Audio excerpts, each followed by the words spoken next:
ये जो किन्नर्स होते हैं, इनका भी एक खौफ सा है पूरे जम्मू शहर में, एक कब्जा सा, जहाँ पे आप जाएंगे रात को निकलना मुश्किल हो गया है।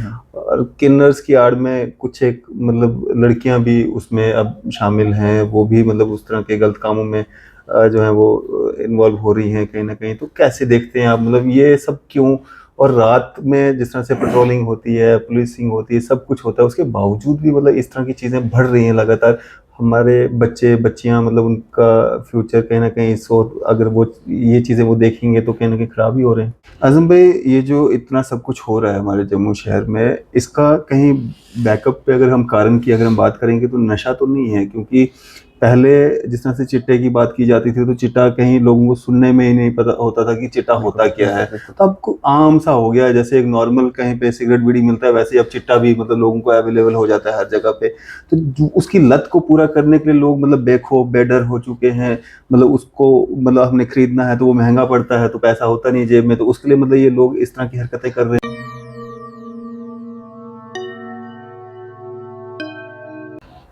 आज की खास मुलाकात में हमारे साथ मौजूद हैं कांग्रेस सीनियर नेता एडवोकेट मोहम्मद आजम जी। सर, स्वागत है आपका न्यूज़ इंडिया में। बहुत शुक्रिया अरफात भाई। आजम भाई, अगर बात करें हम, जिस तरह से जम्मू के हालात बनते हुए दिख रहे हैं, दिन दोपहर को गोलियां चल रही हैं, लोगों के मर्डर किए जा रहे हैं, चोरियां आप देख रहे हैं किस तरह से हो रही है, डकैती दिन दिहाड़ी हो रही है, 1.5 किलो सोना आपने देखा ग्रेटर कैलाश में, कल दिन में 4-5 दुकानों पे चोरियां हुई, आज दिन को जो है चोरियां हुई हैं। कैसे देखते हैं, किस ओर जा रहे हैं हम, हमारा जम्मू किस ओर जा रहा है? पहले इतने हालात खराब कभी नहीं दिखे। इंसिडेंट होते थे पहले भी, लेकिन इस लेवल पे नहीं होते थे। देखो अरफाज भाई, सबसे पहले मैं आपको एक बात बताऊं। देखो, पहले जब 90s का दौर था, जिस दौरान में हम पैदा हुए, तो उस टाइम पे क्या था कि हम मिलिटेंसी ने हमें बहुत सफ़र करवाया। हम लोगों को अपने घर छोड़ने पड़े, सारी चीज़ें छोड़नी पड़ी, भागना पड़ा, माइग्रेट करना पड़ा बहुत सारे लोगों को। माइग्रेशन जिन लोगों ने किया है उनकी कॉलोनीज बनी यहाँ पे। तो उस टाइम पे लोगों ने सफ़र किया, उसमें हमारा फाइनेंशियल लॉस हुआ, हमारा मतलब हर तरीके से आप सोचेंगे ना, हम अपनी ज़मीनें घर बार सब कुछ छोड़ के यहाँ भागे। तो जब आस्ता आस्ता थोड़ा सा सर्वाइव करना लोगों ने यहाँ सीखा, तरीके से चलने लगे, तो अब इन्होंने क्या हालात पैदा कर दिए कि चलो 370 गया, जो पार्लियामेंट ने किया, सुप्रीम कोर्ट ने किया, हम उस चीज़ पे बात नहीं करते।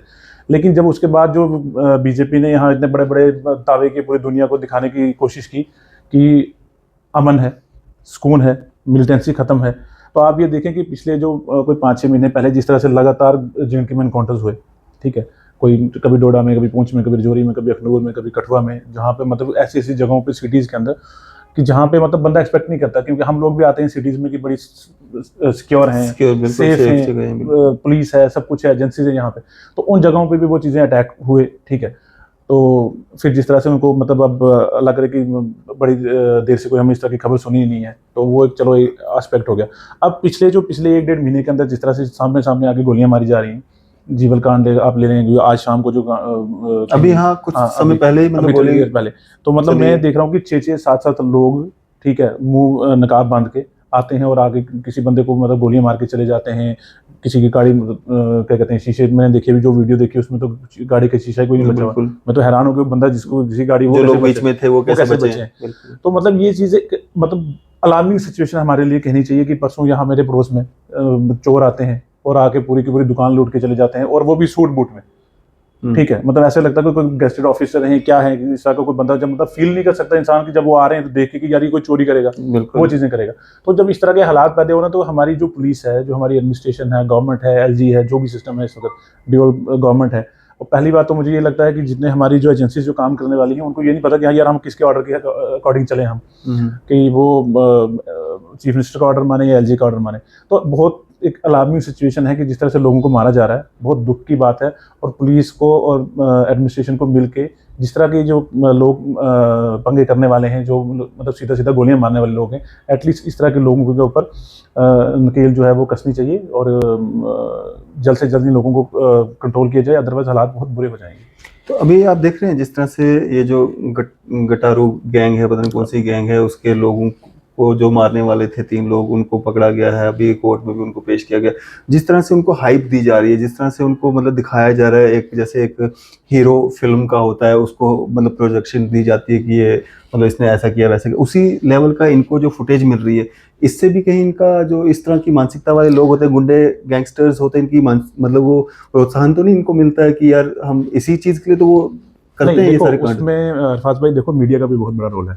मैं आज दिन को जब देख रहा था कि जब वो कहीं पुलिस स्टेशन से निकल रहे थे बाहर सारे के सारे लोग, तो पूरा जम्मू का मीडिया उसके बाहर इकट्ठा हो गया। तो मीडिया को भी ये चीज़ थोड़ा ना सेंसिटिव चीज़ों को दिखाने के लिए ना कुछ मतलब मर्यादा रखनी चाहिए। मतलब उन लोगों के दिमाग में तो ये चीज़ें आ रही है यार हम कितने बड़े मतलब गैंगस्टर्स हैं या क्या है कि पूरे का पूरा मीडिया हमें कवर कर रहा है, वहां से लेके कोर्ट तक, कोर्ट में जाके वहां कवर करना, फिर वापस लाना, जी गटारू गैंग के लोग मर गए, ठीक है पकड़े गए, वो खुशी हम सबको कि लोग जिस पुलिस को कामयाबी मिली जो भी चीजें हुई। बिल्कुल। लेकिन अब अगर सोचने की बात है कि जिस तरह से उनका प्रोजेक्शन हो रहा है, ठीक है, तो आप कह रहे हैं जी कोई लॉरेंस बिश्नोई गैंग था, पता नहीं उसके कोई बंदे हैं, पता नहीं कोई गिटारू गैंग है, कोई ये गैंग है। अरे भाई ये तो हमने जिंदगी में नाम ही नहीं सुने जम्मू कश्मीर में, एटलीस्ट जम्मू के लोग, ठीक है, जम्मू के जो डोगरा लोग थे या जो बाहर के हमारे जो कश्मीरी भाई थे या जो भी यहाँ के लोकल गुजर कम्युनिटी के लोग थे, वो तो बहुत सुकून से प्यार से एक दूसरे के साथ चीजें रहते थे। लेकिन अब जो ये बाहर का कल्चर, जो ये हमारी जो गवर्नमेंट ने यहाँ लोगों को लाके इकट्ठा किया है, जिस तरीके से क्राइम बढ़ रहा है, ये बहुत खतरनाक बात है। और हमारे जो फ्यूचर, जो हमारे बच्चे हैं, हमारी फैमिलीज हैं, अब जब उनसे कभी फैमिली में घर में बात करो तो वो लोग भी डरते हैं यार हम अपने बच्चे को बाहर कैसे भेजें, हम अपने बेटे को बाहर कैसे भेजें, वो कल किसी गलत संगत में न चला जाए। तो इन सारी चीज़ों पे गवर्नमेंट को काम करने की जरूरत है और स्पेशली पुलिस डिपार्टमेंट को देखने की जरूरत है कि वैसे ऑफिसर्स को लगाया जाए जो इन चीज़ों में एक्सपर्ट हों, ठीक है, और इन चीज़ों पे जल्द से जल्द कार्रवाई होनी चाहिए। और जिस तरह के लोग जब पकड़े जाते हैं तो कोर्ट्स में भी उसका अपना रोल प्ले करना पड़ेगा कि इन लोगों को कितनी जल्दी सजा दी जाए, क्या चीज़ें की जाए। आजम भाई, ये जो इतना सब कुछ हो रहा है हमारे जम्मू शहर में, इसका कहीं बैकअप पे अगर हम कारण की अगर हम बात करेंगे तो नशा तो नहीं है, क्योंकि पहले जिस तरह से चिट्टे की बात की जाती थी तो चिट्टा कहीं लोगों को सुनने में ही नहीं पता होता था कि चिट्टा होता क्या है। तो अब आम सा हो गया है, जैसे एक नॉर्मल कहीं पे सिगरेट बीड़ी मिलता है वैसे ही अब चिट्टा भी मतलब लोगों को अवेलेबल हो जाता है हर जगह पे। तो उसकी लत को पूरा करने के लिए लोग मतलब बेखौफ बेडर हो चुके हैं।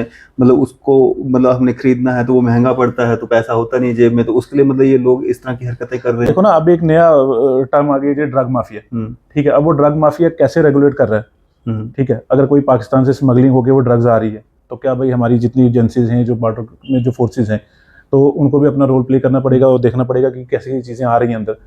फिर जो आके हमारी जो पुलिस वाले हैं यहाँ पे पूरे सिटी के अंदर, पूरे शहरों के अंदर, कश्मीर के अंदर इतनी बड़ी बड़ी सिटीज़ हैं, मतलब कश्मीर की जो श्रीनगर की सिटी है या जम्मू की जो बड़ी सिटीज़ हैं, उधमपुर है, रजौरी है, जितने भी मेन जो भी बाजार हैं, वहाँ पर ये चीज़ें किस तरह से मतलब लोगों के बीच में जाई जा रही हैं और किस तरह से फैलाई जा रही हैं। गाँव में आज बच्चा जो है वो हमें नहीं पता था, जब मैं तो वकील हूँ, जब हम प्रैक्टिस करते हैं हमें शुरू में नहीं पता था चिट्टा क्या चीज़ होती है। लेकिन आज किसी को भी, छोटे बच्चे को पूछे चिट्टा क्या चीज़, उसको पता है भाई ये हीरोइन है, इसका नशा किया जाता है। तो ये चीज़ें जो हैं मतलब बहुत एक बड़े लेवल पे जो जम्मू कश्मीर के अंदर ना मतलब फैलाई जा रही हैं, ठीक है। अब वो किस जरिए से फैलाई जा रही है, कौन लोगों को फैलाई जा रहे हैं, हालांकि मैं ये भी मानता हूँ कि जितनी भी एजेंसीज बनाई गई इन चीज़ों को वो अपना काम कर रही हैं।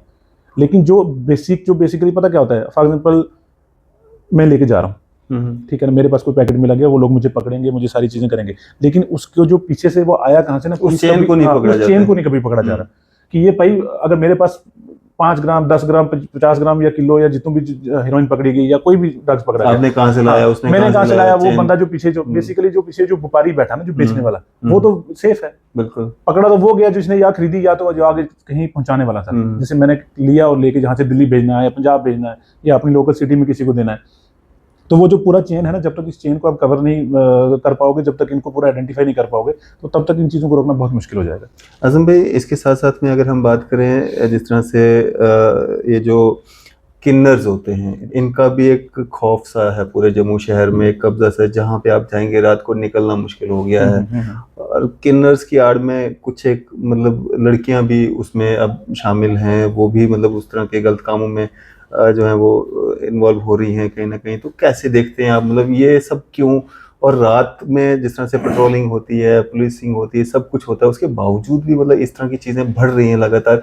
हमारे बच्चे बच्चियां मतलब उनका फ्यूचर कहीं ना कहीं अगर वो ये चीज़ें वो देखेंगे तो कहीं ना कहीं खराब ही हो रहे हैं। देखो जो किन्नर्स वाली स्टोरी है, मैं आपको एक बात बोलूं, पहले हमारे ये सोसाइटी में ये कंसेप्ट था कि वो जब किसी शादी ब्याह में जब आते थे या किसी का कोई बच्चा पैदा होगा तो वहाँ पे आके वो अपनी आई थिंक भिक्षा या कुछ ऐसा वर्ड है, तो वो लिया करते थे यहाँ पे, ठीक है। तो वो लोग बड़ा उसको पाक और साफ मानते थे कि यार इनको आप अगर इनकी सेवा करोगे उनकी तो दुआ लेनी है, ये बिल्कुल। चीज़ें करनी है। लेकिन आस्ते आस्ते आस्ते आस्ते मैं कहता हूँ अब उसको ज़माने का एक चेंज बोल लो या कुछ भी बोल लो, या लोगों का एक माइंडसेट चेंज हुआ है उस चीज़ के रिगार्डिंग, उसको ना गलत वे में उनको लेना शुरू कर दिया, और उसके अब वो क्या करते हैं कि उनका एक ग्रुप बन गया हुआ है। अगर आप उनको कहीं भी किसी जगह पे टारगेट करोगे तो वो आपके घर पहुंच के आपको मारेंगे। बिल्कुल। ठीक है, और हुआ भी है बिल्कुल। बड़े सारे हमारे एक सीनियर वकील हैं, उनके एक बार उन्होंने कोई मुद्दा उठाने की कोशिश किया, वो सारी चीजें तो उनके घर के बाहर पहुंच गई, प्रोटेस्ट हुआ चीजों को। तो मैं आपको एक जर्नलिस्ट को मारा गया, जर्नलिस्ट को मारा गया, बिल्कुल। तो मैं आपको यही चीजें कह रहा हूँ कि और सेम ये क्या इसकी आड़ में अब मैंने सुना है कि कुछ चीजें ऐसी यहाँ पे होने लगी हैं जम्मू कश्मीर में। हालांकि पुलिस अपना काम कर रही है, अभी भी रिसेंटली वो जो कुछ स्पाई हुआ था, कोई इशू हुआ था, उस पर भी पुलिस ने रेड किया, सब कुछ किया, पुलिस अपना काम कर रही है, लेकिन इस पे और सख्ती जो है बरतने की जरूरत है, अदरवाइज इन चीजों को आप ठीक नहीं कर पाओगे। तो आज़म भाई, सिविल सोसाइटी जो है उनको कितना अवेयर होना चाहिए, कितना पुलिसिंग या एजेंसीज की हेल्प करनी चाहिए, जो लोग चाहते हैं कि ये बुराइयां हमारे बीच में से दूर हो जाएं, क्योंकि सिर्फ पुलिस या एजेंसीज ही सब कुछ नहीं कर पाती हैं, उनमें भी कुछ लोग होते हैं जिनकी इन्वॉल्वमेंट से ये चीज़ें पनपती हैं, बढ़ती हैं, लेकिन अच्छे लोग भी हैं एजेंसीज में भी, पुलिसिंग में भी, हर जगह अच्छे लोग भी हैं। तो उन अच्छे लोगों की मदद की जा सके ताकि इन चीज़ों पे काबू पाया जा सके। फाज भाई, मैं आपको बात बताऊं, पहले ना बड़ी सारी एनजीओ काम करती थी, पहले एनजीओ के काम करने का कंसेप्ट कुछ और था। आजकल मैं देखता हूँ जो भी एनजीओ काम करती है या कोई ट्रस्ट बना लेता, कोई कुछ कहता है, वो सोचता कि मेरे को पैसा कहाँ से आए, मेरी अर्निंग कहाँ से हो। जिस पर्पज के लिए कोई एनजीओ बनी है, कुछ मतलब मैं नहीं सबको क्रिटिसाइज कर रहा हूँ, लेकिन एक्सेप्ट कोई 2-4 एनजीओ की बात करूंगा मैं, कि जो काम करती हैं अच्छे लेवल, कोई एनवायरनमेंट पे काम कर रहा है, कोई किसी इशू पे कर रहा है, कोई क्या कहते हैं चाइल्ड प्रोटेक्शन पे काम करते हैं, नो डाउट अभी भी। लेकिन बैक ऑफ द माइंड उनके ज्यादा ये चीज रह रही है कि यार अगर हमने एनजीओ बनाई है तो हमें पैसा भी आना चाहिए। तो वो जो पैसे वाला कंसेप्ट एनजीओ ने जब से वो अडॉप्ट करना शुरू कर दिया, तब से ये चीजें हाईलाइट होना भी बंद हो गई। तो वो जो एनजीओ हैं, उस तरह के जो लोग जो एनजीओ को चलाते हैं, उनको इस चीज पे सोचना पड़ेगा कि यार अब सिविल सोसाइटी के लोग ही एनजीओ चलाते हैं, ठीक है, तो उस एनजीओ का क्या काम है, वो पुलिस को बताए, लोगों को गाइड करे, अवेयरनेस के कैंप लगवाए। उस तरह की चीज़ें जब तक आप नहीं कर पाओगे तो ये चीज़ें सोसाइटी में बढ़ती जाएंगी। जी, चलें, शुक्रिया हमारे साथ बातचीत करने के लिए। बहुत शुक्रिया, थैंक यू। तो हमारे साथ बातचीत कर रहे थे एडवोकेट मोहम्मद आजम साहब, कांग्रेस सीनियर नेता। आपकी सब पे क्या राय है, अभी अपनी राय जो है जरूर साझा कीजिएगा। इसी तरह की मजीद अपडेट्स के लिए आप देखते रहें न्यूज़ शहर इंडिया।